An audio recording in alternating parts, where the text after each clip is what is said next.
In this video, I want to do a very quick, brief rundown and walk around of my Ninja 400. First and foremost, I want to thank everyone that took the time to watch my last and my first video.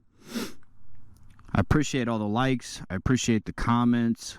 I saw someone subscribed. You know, that stuff means a lot to me because I really don't have any particular intentions with this channel.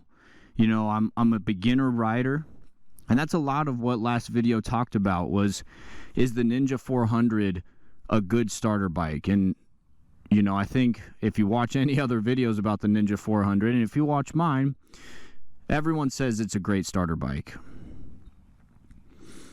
So this channel, you know, I really want to just document my knowledge, document my riding experiences as I go from a beginner rider with only a year under my belt to a veteran rider with, you know, decades of experience under my belt, and the different things that I learn, the different people I meet, the different bikes I get to ride. You know, that's what I want this channel to be about. So again, I just wanted to say thank you for all the support. If you don't mind, drop a like on this video, drop a comment, let me know what kind of stuff you want to see on this channel. And I mean, while you're at it, let's hit the subscribe button. You know, it don't hurt. Anyways, let's get to the video. So, Ninja 400 walk around. I've had this bike for approximately a month or so. There's a couple of things that I've done that I'll go over. I do want to quickly mention that everything that I talk about in this video, product-wise, I'll make sure there's a link in the description. So, first and foremost, the thing that probably everyone does when they first get a factory stock sport bike is change the exhaust. So the exhaust that I chose to go with is the Leo Vince LV10 slip-on exhaust. It is just a slip-on. I do know that you can buy a full system from Leo Vince, but as of right now, we just have the slip-on. This thing is loud, plenty loud, especially compared to the stock exhaust. It's almost too loud compared to the stock exhaust. I live in an apartment complex, and so for me, like, I kind of worry about pissing off the people that live with me, you know, the people that live in my same apartment complex. So it's great though, you know, the whole idea that loud pipes save lives, it's very true. It's very, very true. So that was the first thing I did, really like maybe a week or two after I got the bike. I changed to the Leo Vince slip-on exhaust. The next thing I did, also something that's pretty apparent if you look at the bike, I put on those tank covers.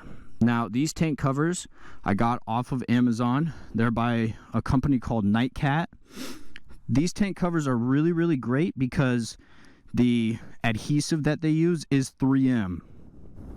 What that means to you and what that means to anyone else, it's going to stick on the bike. I have not had any issues with a corner peeling, or I haven't had any issues with, you know, feeling as if these stickers, these tank covers are going to come off while I'm riding. When it does get hot, I have noticed that they'll get a little bubbly. I think that's just the adhesive heating up, but again, I haven't had any issues. It did come with a center tank cover. Personally, I think they're tacky. I think they're real tacky.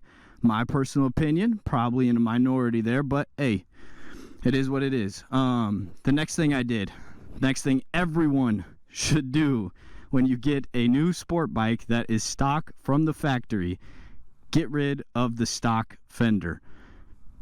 If you've seen a stock Ninja, I kid you not, it comes down, goes out, comes down, like the damn thing goes all the way to the floor. So I changed that. This is, I believe, from Kemimoto. I got it off of Amazon. Super cheap. Fits real nicely. I remember this thing was a pain in the ass to put in, but I have not had any problems at all. I used the OEM turn signals, which, you know, I like the turn signals. I'm all about safety. And so I'm going to keep my turn signals. I know some people don't care, but I'm going to keep mine. This allowed me to use the factory one, so I really like that. It's sleek. I mean, you look at the tail end of the bike, and it really kind of puts it all together. So really, really like that. Really, the last thing that I've done so far is I've done some debadging and removing some decals. So what the fuck I got here? Some dirt? My bad. There used to be a sticker right here that said 400, and it was kind of like this pearlescent. If you look at the tires, depending on what angle I stand or where I'm at, the tires will actually change colors, which is cool, don't get me wrong, but I just didn't like having the 400 stickers right here on the bike. Those had to go. Took those off. Finally, there was a line here and another line on the other side of that same pearlescent material, and then there was a couple of things here. That's all of the debadging I've done. I think it just ties the bike up a little bit more than having those on there. And you know, some people maybe, oh, why you take the 400? You trying to do this? You trying to do that? What do you know? Whatever. Listen, man, it just looked tacky, so I had to go. So I removed it. I have kept this decal on. The idea with the bike is this white, gray, black theme. So, I mean, shit, that it looks fine. It still keeps the bike nice and sleek. So, yeah, man. Again, I really appreciate all the support. This is a quick little video. More to come. I think I actually just fucking broke my chin mount. What's up, y'all? I'm pretty sure I just fucked up the adhesive on my chin mount, so that's interesting. But yeah, again, much love, everybody.